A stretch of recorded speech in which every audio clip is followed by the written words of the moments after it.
Isang maganda at maluwalhating araw po sa inyong lahat ngayong ika-15 araw ng Hunyo, year 2020. Ang ating pong programa at ang inyong lingkod ay nagpapaabot ng ating pakikiramay sa pamilya ng dating Foreign Affairs Secretary Perfecto Yasay Jr. sa kanyang pagpanaw noong araw ng kalayaan. Si Secretary Jun Yasay po ay dati nating classmate sa UP College of Law. And I remember him as a very conscientious student poring over his law books at the library. Doon po natin siya palagi nakikita. Kaming mga tamad na mag-aaral sa library, napapansin namin sila. Kasi pagdating ng recitation, tinatanong namin, ano bang nabasa mong kaso? Bigyan mo nga sa amin ng facts of the case. Kami ho yun. Kami nila Tony Pastelero yun. Sa kanila Jose Marie Velez. Yun po ang pagkaalala ko kay Jun Yasay. At bilang isang member naman ng cabinet, I recall that he was a very thoughtful diplomat, articulating our country's independent foreign policy, while at the same time walking through the niceties of the art of diplomacy. At bilang isang government official, he has served his country well. And we join his family and his friends in praying for the eternal repose of his soul, as well as we pray that perpetual light shine upon him as he travels to the great beyond. June, sana'y magkaroon ka ng eternal peace at kaligayahan kung saan ka man naroon ngayon.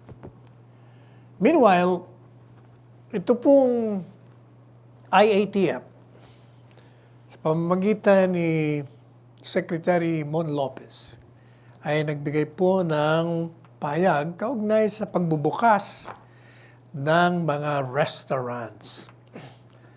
30% capacity. Pero pagkaalam natin, umaabot na rin yata sa 50. Anyway, whether 30 or 50%, meron pong mga protocols na kailangan pa rin sundin. At ang sabi po ni Secretary Lopez, kinakailangan itong mga restaurant, mga karinderya, mga food kiosks, mga fast food, whether casual dining or fine dining, kailangan meron tayong susunding mga safety protocols. Ano po ba ito?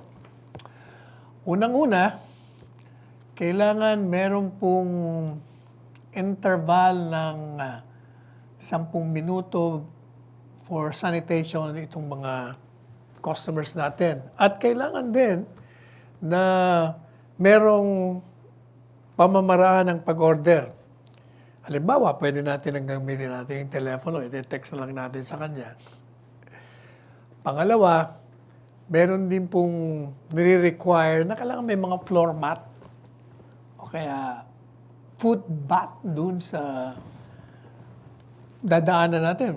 Pagpasok pa lang, dapat meron na. Tapos may mga disinfectant. Kailangan din po may thermal scanner para alam natin kung may lagnat ang isang customer o wala. And then, dapat merong alcohol na pwede nating i-spray sa ating mga kamay pagpasok sa restaurant. Kailangan din po merong physical distancing, merong espasyo. Hindi po pwedeng magkakatabi tayo gaya ng mga normal na panahon. And of course, yung pong wearing of your face mask. Napaka-importante po ito. At saka, kung meron kayong face shield, ganyan. Marami na nagsusuot nito eh. Kailangan pong isuot din natin. Pati raw ho yung mga tables, kailangan may distansya kasi dati-dati naman, magkakalapit. Kailangan talaga dapat nga mga 2 meters away.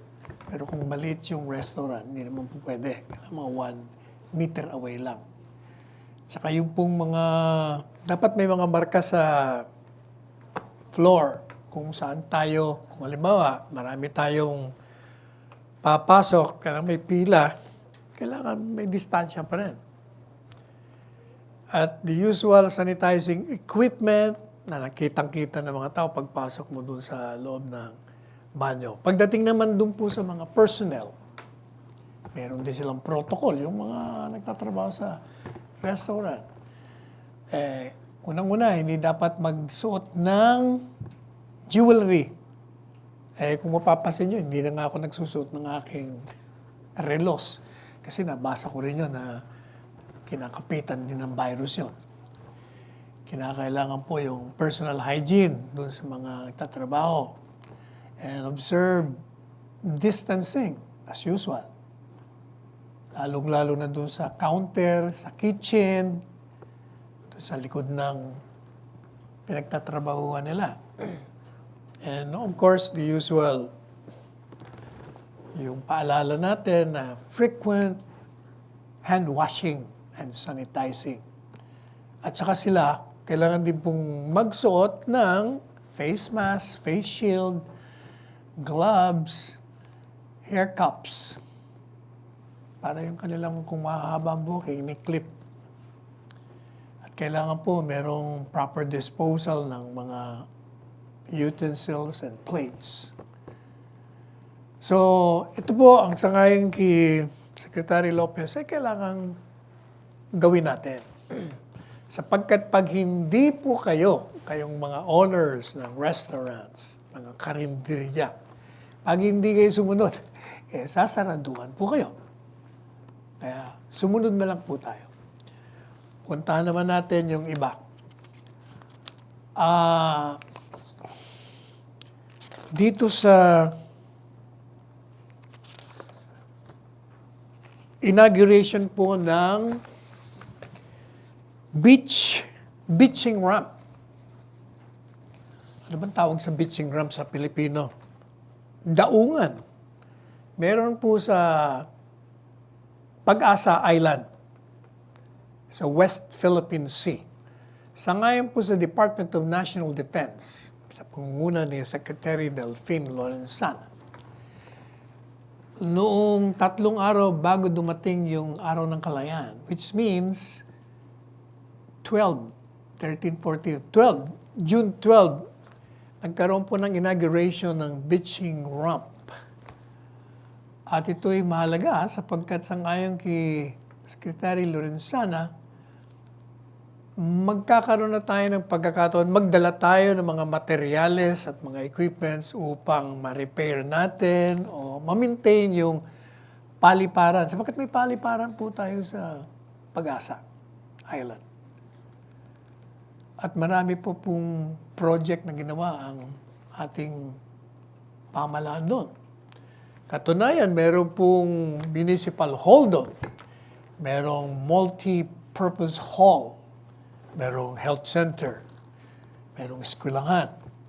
Merong mga residential buildings. May marina. May airstrip. Meron din pong control tower. At cell site. At military barracks. Ito pong beaching ramp o daungan ay considered as the first major project mula pa noong 1970. Wala na tayong malaking project doon. So matagal na. At ito pong pag-inaugurate nito, kasabay ito nung kung natatandaan nyo, karoon ng sigalot dyan sa West Philippine Sea kung saan yung isang bangka natin, malaking bangka, binangga naman ng isang mas malaking boat na pag-aari ng isang Chinese. Anyway, ito pong balitang ito, nagpapatunay lamang na tayo nananatili na may hawak ng Pag-asa Island. At hindi natin bibitawan. Meanwhile, may maganda po tayong balita na si Presidente Duterte ay wini-welcome yung pag-release at pagbabalik sa Pilipinas ng dalawa po nating kababayang OFW na binigyan ng royal pardon ng Kingdom of Bahrain. Hindi naman sinasabi rito kung anong naging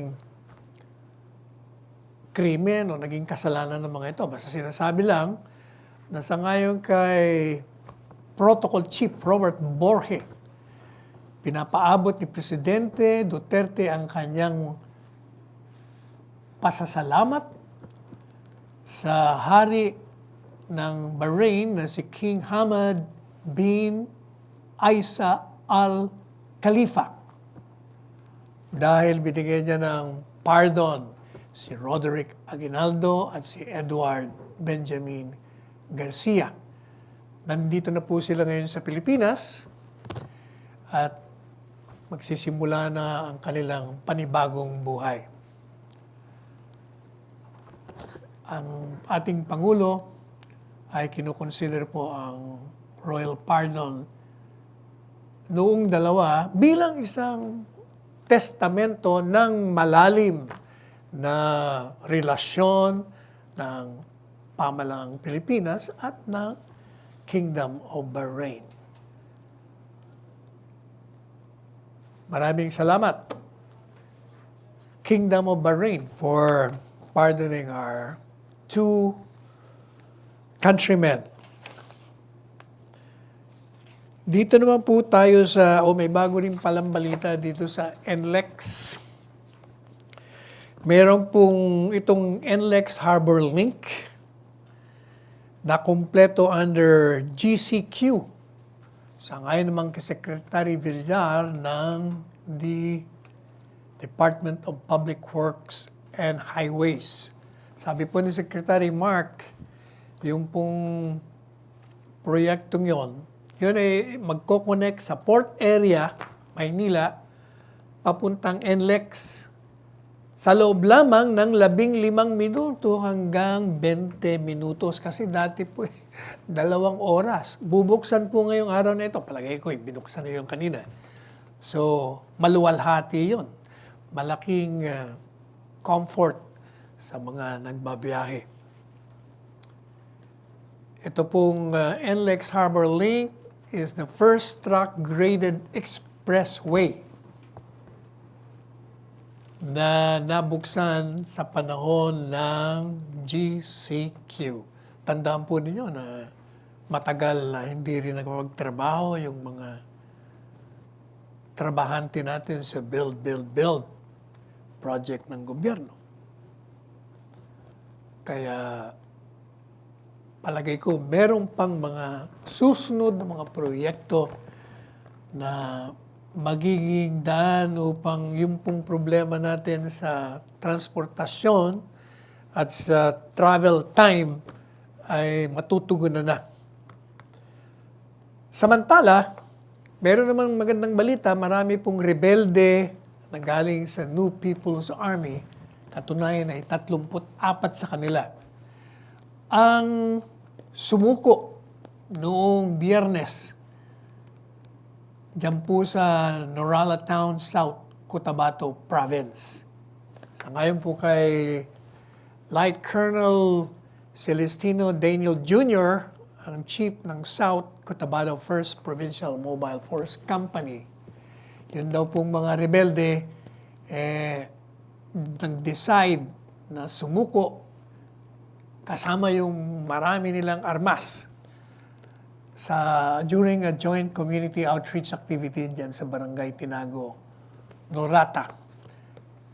Ito pong proyekto ito is dubbed as Kapwa Ko, Sagot Ko, Adopt Indigent Family Program. At ito po ay inisyatibo para mag-benefit yung mga poor residents ng sitios Lower and Upper Bangkal in Tinago. Ito daw pong lugar na ito ay malapit sa bulubundukin ng Norala, Benga. at Tantanga Towns and Coronado City dyan sa South Cotabato. At ito raw pong pagsuko ng mga rebelde, ito raw ay offshoot ng kanilang continuing internal security operations in these areas. Meanwhile, ilang sandali lang po at babalik tayo pagkatapos ng ilang patalastas.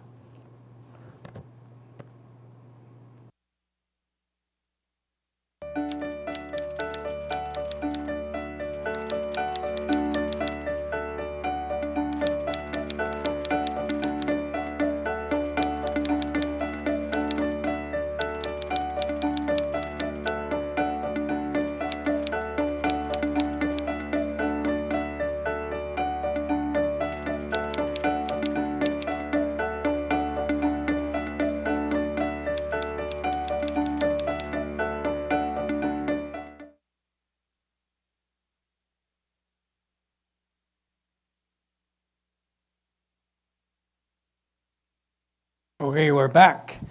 Sa ngayon po kay Senador Panelo Lacson, yun daw pong mga NPA and legal fronts ay busy ngayon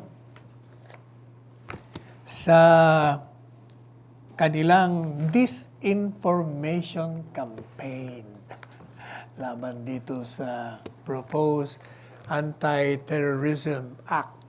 Masyadong mababa. At ito daw po itong mga nasa kaliwa.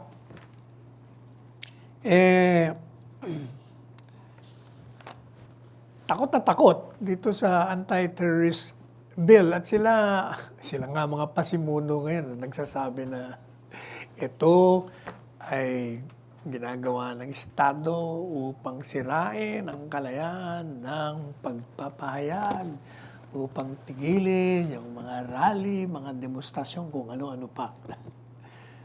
Kaya sila talaga ang pasimuno nito.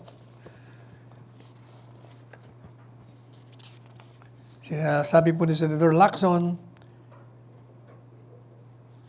sana raw yung mga political opposition, wag naman silang ma-impluwensya ng mga ito. Alam po niyo yung anti-terrorism bill. Hanggang ngayon ay talagang umaani pa. Kanina nga, nanonood tayo, may mga debate pa dun sa isang istasyon.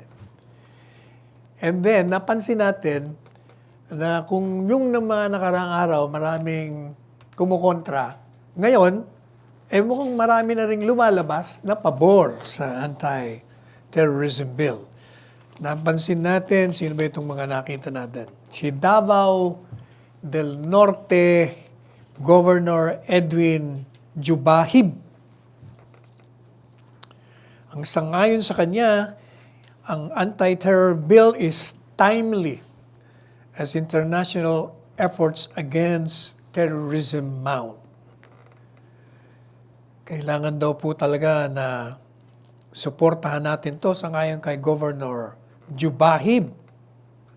At na siya raw po may tiwala na ang ating bansa at yung mga law enforcement agencies ay merong kakayahan na ipatupad itong batas laman sa terorismo. Yung kaibigan naman natin dyan sa Albay, si Governor Francis Bichara, nagpahayag din po na marami naman daw safeguards ang anti-terror bill. At itong panukalang batas ay binibigyan ng proteksyon, sangayon sa kanya, ang mga fundamental rights ng sambayanan. At we cannot afford, sangayon kay Governor Bichara, na hayaan natin ang terorismo na sumalakay sa atin. Extortions, according to him, arsons, kidnapping or hostage-taking, executions, and bombings or threats perpetrated by terrorists will surely derail our moves towards peace and development. Totoo naman yan. Talagang pag ikaw ay pinasok ng terorista, lahat ng mga magagandang proyekto natin masisira. Kita nyo naman nangyari sa Marawi. Yun din pong mayor ng Sablayan, Occidental Mindoro, si Andres Dangeros. Sa ngayon sa kanya, itong anti-terror bill will deter crime. Sapagkat itong sumisira sa istruktura ng lipunan. With this law, according to him, no one could do a crime to intimidate the general public, destroy the fundamental political, economic, or social structure of the country. Sa ngayon sa kanya, naniniwala daw po siya na sa pamamagitan ng panukalang batas na ito, yung pong panganib sa karahasan at ang karahasan mismo ay makokontrol natin. Kaya kailangan ipagtanggol natin ang ating bansa. Meron pang isang nagpayag, yun naman pong presidente, si Dakila Chua ng Union of Local Authorities of the Philippines. Sa ngayon sa kanya, siguro kung wala ka namang gagawing related sa mga terrorist movement, wala ka naman sigurong dapat na ikabahala. Agree. I think, sabi niya, there are enough safeguards in our system, not only in this law, but in other laws. Sabi po nito, sa tingin ko kasi bilang isang gobernador, importante that the government has the means to act when it has to act. Di pwede na sa ganitong klase ng sitwasyon, lalo na kung marami ang buhay na ng ating kababayan ang pinag-uusapan ang nanganganib at hindi tayo kikilos. Kailangan mabigyan ng kakayahan ng gobyerno ng preempt o ma-prevent. Ayun nga kung sinasabi natin, the state should have the necessary weapon to arm itself from the onslaught of terrorists. Yun naman pong presidente ng Youth for Peace and Development, the Chairman Amorsolo Guerrero, nagpahayag din na pabor sa anti-terrorism bill. Sabi niya po alisin po natin ang ating pangamba sa sinasabi nilang pang-abuso o paglabag sa karapatang pantao sa nasabing bill. Wala pong mangyayaring ganon. Dahil nandiyan naman ang Anti-Terrorism Council para bantayan ang lalabag na otoridad. Meron din tayong isang kongresista, pero tapusin muna natin bago natin puntahan si Kongresista Lucy Torres na nagpayag ng kanyang damdamin. Ito pong League of Parents in the Philippines, ang chairperson na si Remy Rosadio. Sabi po niya, we parents fully believe that the bill, when passed into law, will put a strong legal backbone against terrorism. Ito na pong panukalang batas, pag ito'y napasa, ito'y magbibigay ng isang malaking legal na pundasyon upang labanan ang terorismo, which are locally carried out by the Abu Sayyaf and the CPP, NPA, NDF. Therefore, sabi niya, mapuproteksyonan natin ang ating mga anak sa malatraidor na atake ng mga terorista. Ito daw po mga terrorista have been nothing but a constant and aggravating threat to our children's right. Lalong-lalo na yung right to health, education, family life, play and recreation. Siyempre, pag dumating nga naman, pag inatake ka ng terorista, di sira lahat yung ating diskarte sa araw-araw nating ginagawa. Kaya marami na po ang nagpapahayag ng support dito sa anti-terrorism bill. And yung latest nga po sa kanila, na member ng Congress, ay si Congresswoman Lucy Torres. Ito po ang kabiyak ni Mayor ng Ormoc na si Richard Gomez. Mahaba-haba yung kanyang binitawang mga pahayag sa kanyang Instagram. Babasahin po natin yung mga salient portions. Ang sabi niya, our country's inability to arrest and prosecute suspected terrorists keeps law enforcement's hands tied until a terrorist event occurs. It's like giving the terrorists a free pass, telling them that we're just going to watch their acts of terror unfold first, and then we get our cue to run after them. Sabi po ni Kongresista Torres, yung po daw ating kakayahang mag-aresto at usigin ang mga terorista, ang kamay ng mga law enforcement agents ay natatalian pag dumating ang atake ng terorista. Para daw binibigyan natin ito ng free pass kasi nga, sa pangkasalukuyang batas, walang ngipin. Meron pang mga predicate crimes. Unless na mag-commit ka ng murder, kung ano-ano pang mga krimen doon, it will not be considered terrorism. Pero ngayon, malawak na, alam na natin kung ano yung krimen. Pag ang layunin mo ay pumatay, manira ng ari-arian, gambalain mo yung struktura ng lipunan, ang pamalan, takutin mo, at maghasik ka ng takot. Kung yan ang layunin mo, talagang may terorismo. Yan ang krimen ng terorismo. Sangayon po kay Kongresista Lucy Torres Gomez. This past week, we have seen strong opposition against House Bill 6875, or the Anti-Terrorism Act of 2020. I urge you all to read the bill firsthand and not rely on second-hand opinions of others who may have been influenced by those who twisted the interpretation of actual sections of the bill to suit their accusations. Sabi po ni Kongresista Torres Gomez, kung maaari lang daw, ay basahin po natin sa pangkalahatan yung mga provisions dyan sa anti-terrorism bill. At wag ho tayong mamisled nung mga nag-o-oppose at ma-impluwensya sa pamamagitan ng kanilang mga interpretasyon na mali. Sapagkat ang karamihan kasi,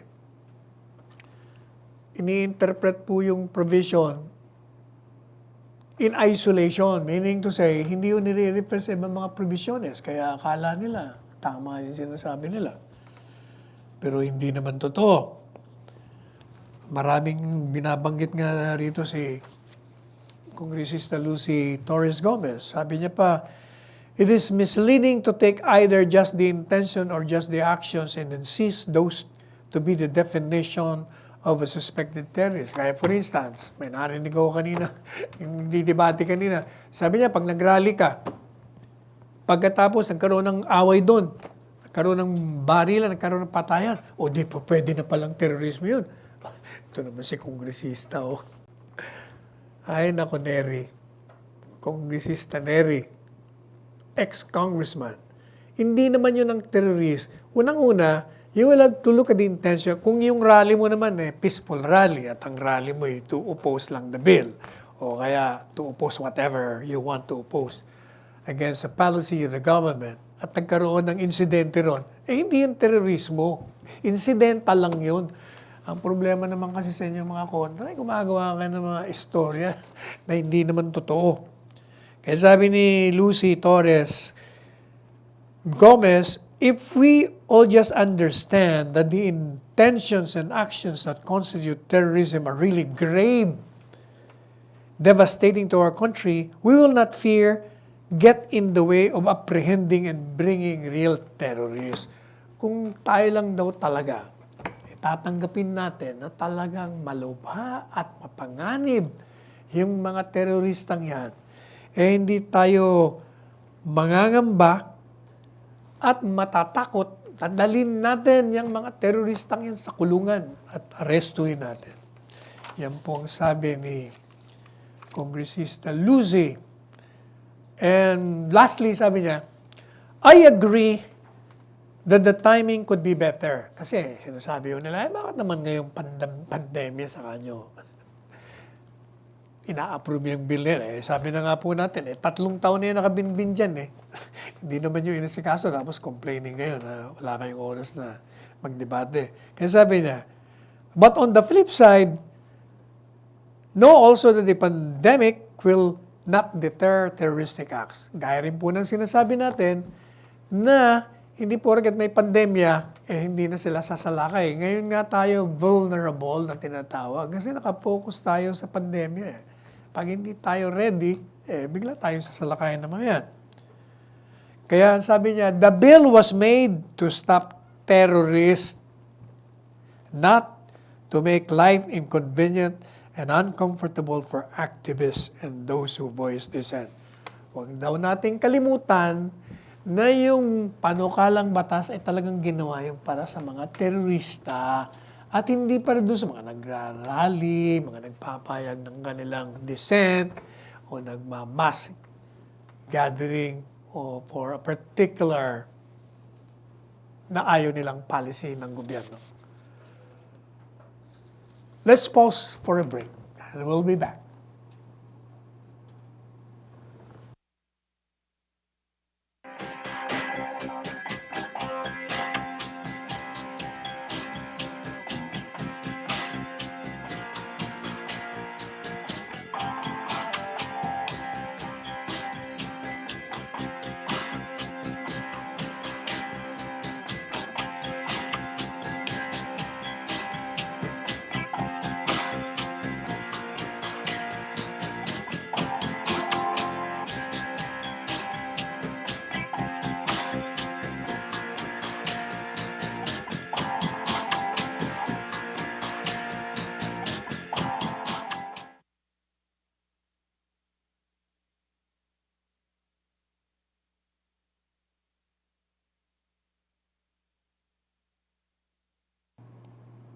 Okay, yung pong mga kumukontra, kagaya nitong isang kolumnista ng Philippines, si Federico Pascual. Ako, kung ano naman sinasabi nito. Kesyo, ito daw, under the anti-terrorism bill, yung mga kritiko ng administrasyon could be harassed with warrantless arrest and detention. The chilling effect sa ngayon sa kanya on free speech and normal reportage and commentary in media would be catastrophic to a nation renewed in the ways of democracy. Ay nako, Mr. Pascual, mali na naman yung mga sinasabi mo. Pati itong kaibigan natin si Dodi Lacuna, ano kaya nangyari dito? Suddenly, kung ano-ano na rin sinasabi mo, Dodi, sangayon sa kanya, universities and colleges are coming together with numerous associations of lawyers and civic groups to protect the anti-terrorism bill, to protest. Really? Ikaw naman, Dodi. Ito naman si Lavinia. Ano pa sinasabi nito? Yun daw pong sinasabi raw na yung panukalang batas, hindi naman pinuprohibit ang rally, pero dami raw pong inaaresto. Unang-una, wala pang ang batas na terrorism bill. Ikaw naman. Bill pala nga Ang sinasabi mo, yung mga inaaresto naman, yun ay violation ng protocols under the Bayanihan Act at yung mga in-establish na guidelines.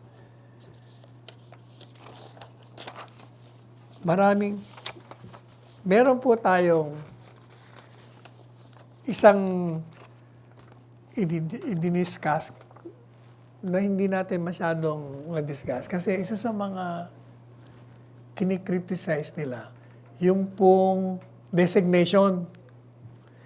Kasi ito daw, Anti-Terrorism Council can designate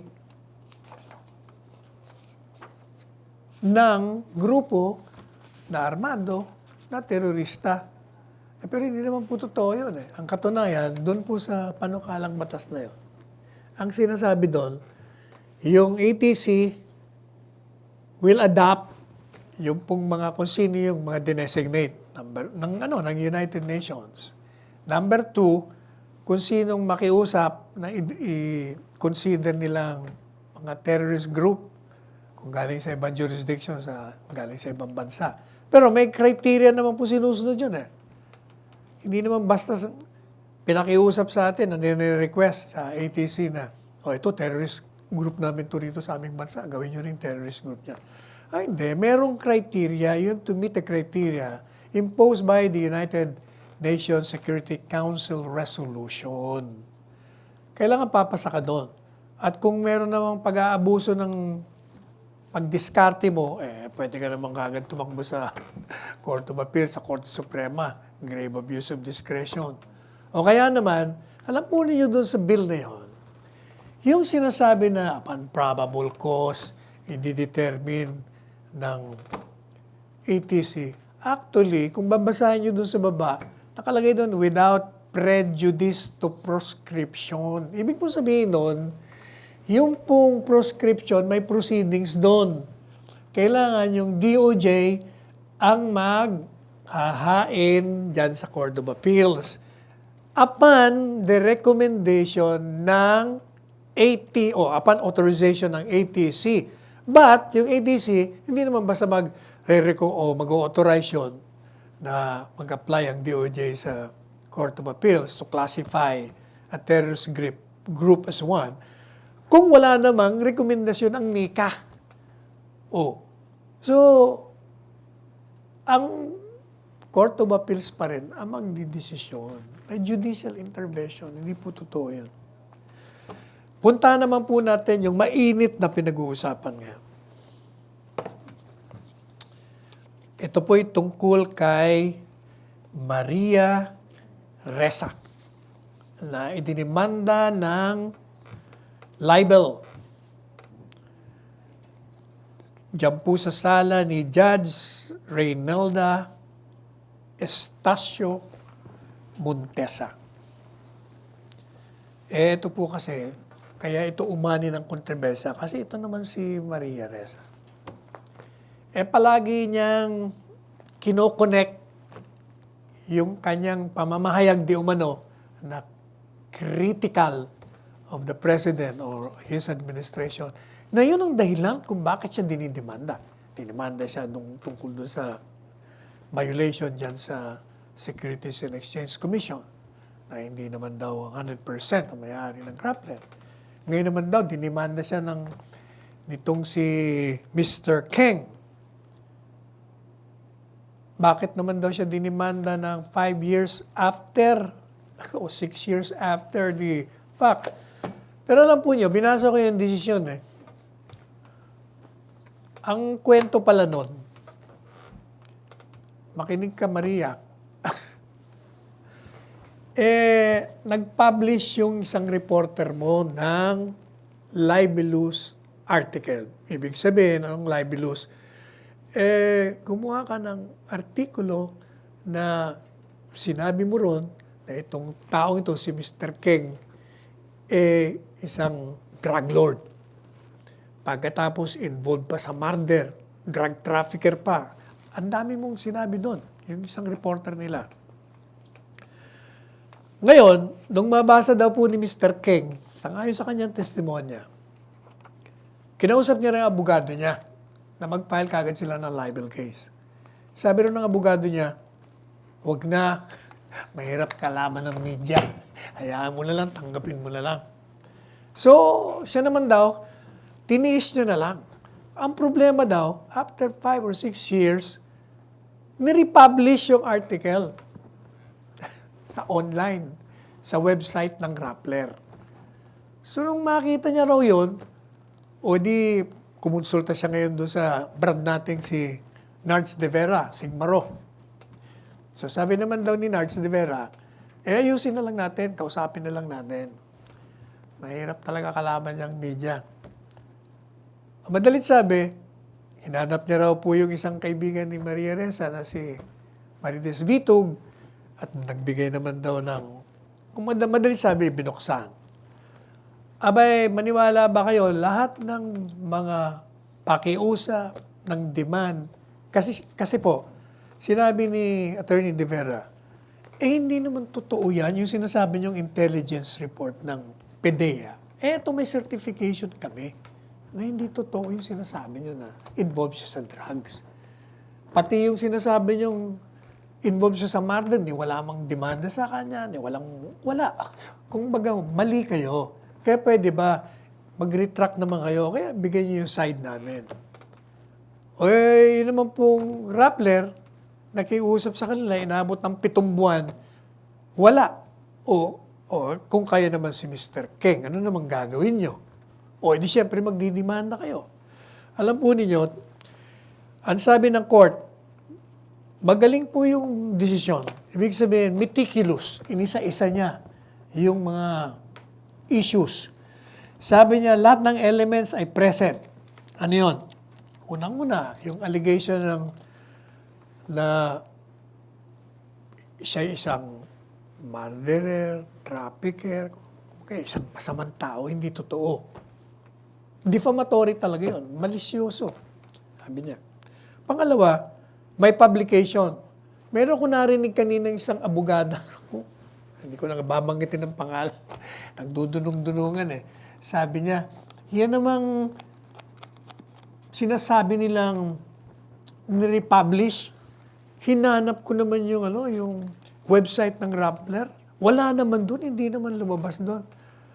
Ay nako, abogada, alam mo, yung ebidensya sa court, inamin ng Rappler na may publication na nirepublish nila sa website noong May 29, 2012 at in-update nila ng February 19, 2014. So puro naman kabalbalan yung sinasabing wala daw sa website. Inamin na nga sa hukuman eh. Kasi po pag dyan sa trial, meron tinatawag na agreement para hindi nyo nabista. No? Anong inaamin mo? Amin mo ba ito o hindi? O sige, amin, may publication. So, admitted yung publication. So, second element is present. Number 3, meron bang malice present o malisyoso ba? Sabi ng court, meron. Bakit? Kasi yung pong source nung Rappler ay intelligence lang daw, kumbaga according to intelligence reports.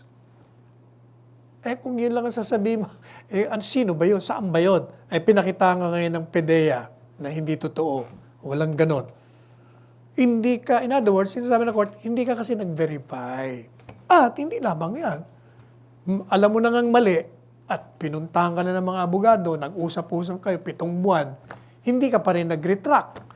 Tapos yung isang reporter mo, gumawa na sana ng article on the side ng King para sabihin na hindi totoo, hindi nyo naman pinablish. At ang excuse nyo, kasi maraming mas importanteng balita. O madali sabi, kitang-kita po ng hukuman na malisyoso na nga yung article mo at hindi totoo, hindi ka na nga nag-verify at nalaman mo na nga hindi totoo, hindi ka pa nag-retract. Meron namang pakiusap sa iyo hanggang may demand na sa iyo, formal demand, hindi mo pa rin ginawa. O di ibig sabihin, talagang may malis. Ano pa? Ang sinasabi dito, committed through the computer system. Kasi po yung libel, supposed to be in writing at dyan sa radyo. Pero may bago po tayong cybercrime na pwede ng online. Nasa website eh. Gaya nga ng sinabi natin eh. Inamin nyo eh. Inamin nyo na talagang karoon ng publication. Paano? Isa pa, sabi ng hukuman, kasi ang excuse po nila Maria Ressa, sila naman daw, walang masamang intensyon. Sabi naman ng hukuman, ang problema sa inyo, hindi naman kayo nag-testify kayong dalawa, yung reporter at ikaw. Nag-file sila ng demurrer to evidence. Yung pong demerit evidence, pina-file yon ng defense kung tapos na yung prosecution, yung taga-usig. At sasabihin ng defense, Your Honor, dismiss nyo na to. Wala namang ebidensya eh. Dininay ho yun, sabi ng court, dininay yun. At sinabing, sufisyente yung ebidensya na nag-commit kayo ng krimen. Kaya dapat, since alam mo na mabigat yung ebidensya pala, dapat nag-present ka rin ng ebidensya mo to refute, to debunk the allegation. Hindi kayo pareho sumipot to, di ba kayo? Kaya ngayon, eto na. Dumating ang desisyon ng hukuman. Ang problema, eto naman si Maria, rinig ko naman kanina, ito raw ay devastating sa kanya. Ito raw ay pagkitil sa kalayaan. Eto na naman tayo, mga kalayaan doon ng pagpapayag. Alam po ninyo, yung desisyon ng korte citing the case of Tulfo, yung kaso ni Erwin Tulfo yon. At ang nag-desisyon doon sa Tulfo versus People, nagkataon naman ng brand din natin, si Justice Presbitero Velasco, another Sigma Ron. Nag-retire na po siyang justice. Ang sabi po ng hukuman, si Justice, or rather si Judge, sino ba itong judge ito? Judge Reynalda Estacio Montesa, citing this case tungkol sa freedom of expression. The right of every person to freedom of speech is a right guaranteed by our Constitution. Yung tama naman siya doon. Yung pong karapatan sa pagpapahayag ay isang karapatan na garantisado ng saligang batas. At itong karapatan na ito, pwede mong sabihin ang hindi ka natatakot, nababalikan ka o paghihigantihan ka. The right of the press, ang ayon kay Justice Presbitero Velasco in that case, cited by this judge now, ay the right of the press to freely report news and opinion without undue restraint is guaranteed no less. And these rights are imbued with vast powers to advance the common good, to effect change and influence the minds of others in the hope of building a society. Ito raw pong karapatan ng pagpapahayag. Talaga ito'y malawak para ma-advance nga yung tinatawag na common good para sa kabutihan. Kasi kung wala tayong karapatang pagpapahayag, hindi natin alam kung mali ang ginagawa ng mga opisyales o ng gobyerno o ng isang institusyon. Kaya mabuti raw yun. Pero eto ang sabi naman ng Supreme Court na sinasite po ni Judge Montesa, Reynalda Estacio Montesa. This freedom, when abused, can sow animosity and engender divisiveness and resentment that may lead to disorder and chaos. Ito raw pong kalayaan na ito. Pag inabuso mo, nagtatanim ka ng unang-una, nagtatanim ka ng kasamaan. Magtatanim ka ng paghati-hati. Magtatanim ka ng galit at puot. Kasi, inabuso mo nga. Kaya nga na nangyari kay King, siniraan mo ng siniraan. So, sabi ng court, sa mata ng tao, si King ay naging isang masama. At pati yung kanyang pamilya ay naapektuhan. Sapagkat alam po naman natin dito sa Pilipinas, pag isang miyembro ng pamilya ay nailathala sa media na masamang tao, tama man o mali, talagang pati pamilya damay. Kaya nga po binigyan ng ang daming danyos na binigay. Moral damages, meron. Exemplary damages, meron. O incidentally, yung pong punishment nga pala ay minimum of 6 months and 1 day, maximum of 6 years. Mabuti nga, 6 years. Ibig sabihin pwede ka pa sa probation. And sabi pa po ng court, ito mahalaga po ito, para doon naman sa mga journalists, mga reporters. Ang sabi ng Korte Suprema, Justice Presbitero Velasco speaking at the time, those who would publish under the aegis of freedom of the press must also acknowledge the corollary duty to publish responsibility, to show that they have exercised their freedom responsibly. They must go beyond merely relying on unfounded rumors or shadowy anonymous sources. O, sinasabi po ng Korte Suprema na sinight naman ng judge. Yun daw pong nagpapahayag at ginagamit ang kalayaan ng pagpapahayag, kinakailangan kilalanin nyo rin na kayo'y meron ding malubhang tungkulin. Kailangan responsable kayo. Kinakailangan ipakita nyo na hindi lang basta pinapahayag nyo, narinig nyo lang yung chismis, hindi naman yung verify, inilalabas nyo na kagad. Ay hindi po ba, alam nyo po nung nagpa-practice tayo, yung pong mga kasong controversial na hawak ko noon, sinasadya kong patagalin para mawala yung media. Kasi lahat ng mga kaso natin noon, nahawak yung media, pinapakita na guilty yung mga kliyente natin. Talagang, pati yung mga hukuman, whether you like it or not, somehow may impluwensya. Gagaya nga nitong ginawa nitong, buti ho, naalala natin. Itong si John Nery, itong kolumnistang itong nagdudunong-dunungan, at hindi lamang yan, buti nga hindi siya sinight in contempt of court. Sapagkat, biro nyo yung kanyang column noong June 11. Aba, tinuturuan niya yung hukuman. Kung anong gagawin, kailangan daw. Itong judge na ito, kinakailangan, unang-una, she must find the defendants can in fact be charged under the Cybercrime Prevention Act, which came into effect on September 2012, 4 months after the article was published. Pangalawa, sabi niya, to do that, she must accept the government prosecutor's inventive legal theory of continuous publication.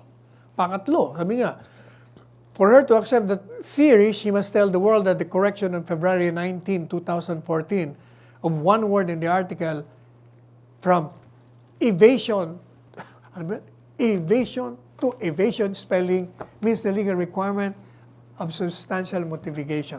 Madalit sabi, ang sinasabi nitong si Nery, tinuturuan niya yung judge. Aba, hindi ko pwede yun.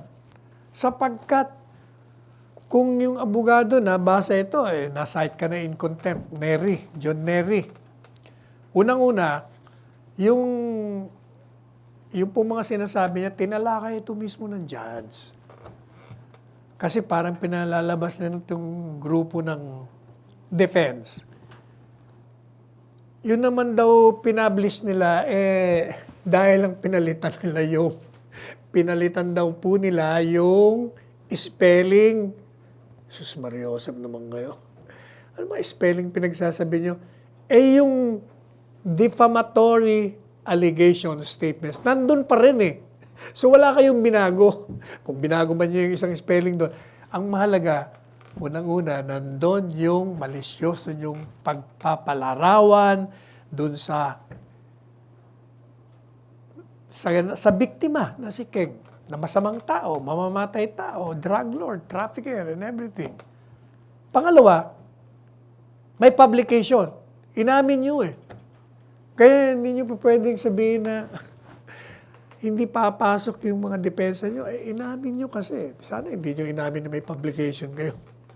Tapos hindi nyo pa prinisenta yung mga sarili nyo para malaman ng hukuman kung ano ba talaga ang nag-motivate. Gaya ng sinasabi ni Reza, wala naman akong alam dyan. Hindi ko nga alam yan. Sabi naman ng court, sana presenta ka, sinabi mo, may ebidensya. Wala ka rin ebidensyang ibinigay. Pangatlo, sabi ni judge, habang totoo na kung hindi ka nag-testify, yung presumption of innocence, applicable sa iyo. Kaya lang, sabi rin ng Korte Suprema, kung meron ng mga ebidensya sa iyo na nagpapakitang guilty ka, hindi pa pwedeng tumahimik ka. Kailangan, magtestigo ka doon. At sabi mong mali yan, at ito ang totoo. Para makita ng hukom yung panig mo naman. At ma-evaluate niya kung tama o hindi. Pero kung tatahimik ka na lang, nandun ang ebidensya. Naalala ko tuloy yung isang kaso ni Senador Revilla nung na-deny yung bail niya. Kinonsulta tayo dahil ako naging abogado niyang mga panahon nung ginugulo silang nung eleksyon. Nung na-deny ang bail niya, tinanong po ako, anong tingin ko daw sa kaso? Sabi ko, basahin ko muna yung desisyon. Nung binasa ko, kahaba-haba. Tapos, nandun ako sa kulungan niya noon Anong masasabi niya, Atty. Panelo? Ay, tama ang desisyon. Dapat talaga ma-deny ang bail. Bakit naman? Bakit naman hindi? May ebidensya yung prosecution. Ikaw ni isa wala. Paano mo naman sasabihin sa hukuman na mali siya? Wala ka namang prenisinta. Tama. Dapat nagpresenta ka para i-dispute mo yung ebidensya ng Estado. Ganun po ang nangyari dito Kung maganda man ang sinasabi mong depensa mo, hindi naman narinig ng Estado. At saka siguro kahit na nag-testify ka, talagang malakas ho talaga yung kaso Binusisi ni Judge yung pong ebidensya. Talagang hindi mo siya mapupulaan bilang isang abogado. Tinignan ko po yung kanyang mga argumento, pati yung mga ebidensya. Talaga naman nasa ayos itong si Judge Montesa. Kaya, although, gaya po ng sinabi natin, yung akusado, palagi namang merong karapatan. You can avail, you can file your motion for reconsideration. Pwede kang tumakbo after ma-deny, punta ka sa Court of Appeals, hanggang pumunta ka sa Korte Suprema. Pero, Maria, let me, as a friend, kung hindi mo na ako kaibigan, friend pa rin naman kita. Huwag mo na kasing pagpilitan na may kinalaman ito doon sa mga kritisismo mo. Hanggang ngayon naman nagkikriticize ka Hindi ka naman dinimanda ng gobyerno o ni Presidente. Ang nagdemanda sa iyo si King kasi nga inilarawan mo siyang isang mamamatay tao, isang drug lord. Hindi si Presidente ang kalaban mo. Hindi nga rin ang Estado. Kalaban ng Estado in the sense na pag nag-commit ka ng krimen, yung people of the Philippines, yun ang gobyerno. Kasi ang batas ay nilabag mo. Pero sa parte nung sinaktan mo, yung defendant, si Mr. King, iyon ang nagdemanda sa iyo. Kaya, binigyan siya ng mga tinatawag na damages sapagkat nasaktan siya. Huwag mong sabihin na, kasi nag-press conference po siya, yun na naman ang linya niya, na ito raw ay 1,000 cuts. Naalala ko tuloy. Si Chris, naalala mo si Ramona Diaz? Mabuti pala, hindi natin pinayagan yun dito. Kung pinayagan natin na, kasi may nakikiusap sa akin niya, ewan kung anong gagawin niya rito, marami rin siyang i-video, whatever. Sabi ko, ano bang i-video mo? Nandiyan naman ka ako sa, sa dyaryo. Yung pala, kaya pala siya gusto pumunta rito. Naku, may binabalak pala siyang dokumentarya. Ayun, nilabas. Hindi ko pa nga ako nakikita yung dokumentarya. Pero binibida niya ron si Maria Ressa. Pinalalabas nila na ito ay talagang resulta ng mga kritisismo ni Maria laban sa gobyerno at kay Presidente Duterte. Maria, wala ang layo. At huwag mong sabihin na bilang Chief Executive Officer ng Rappler, hindi mo alam ang ginagawa ng mga tao mo. Maaari ba yun? Sabi nga ng korte, kahit pa hindi mo alam dahil ikaw namamahala dyan, sa ilalim ng batas, kasama ka dyan.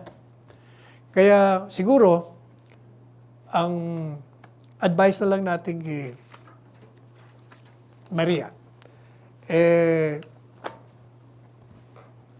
gawin nyo na lang yung mga remedyo na naayon sa batas. Malay mo, baka may makinig sa'yo sa taas. Pero sa tingin ko, medyo mabigat talaga ang kaso. Inabot naman po tayo ng oras. Hanggang sa muli nating pagkikita sa Miyerkules. At ang paalala po natin sa inyo, huwag niyong kakalimutan palagi, paalala ni Presidente, wear your face mask.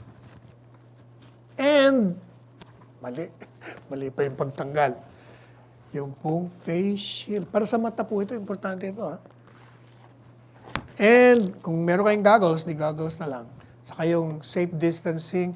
Saka po, napaka-importante, frequent washing of the hands. Ako po ang inyong lingkod, Salvador Panelo, nagbibigay pugay sa inyong lahat.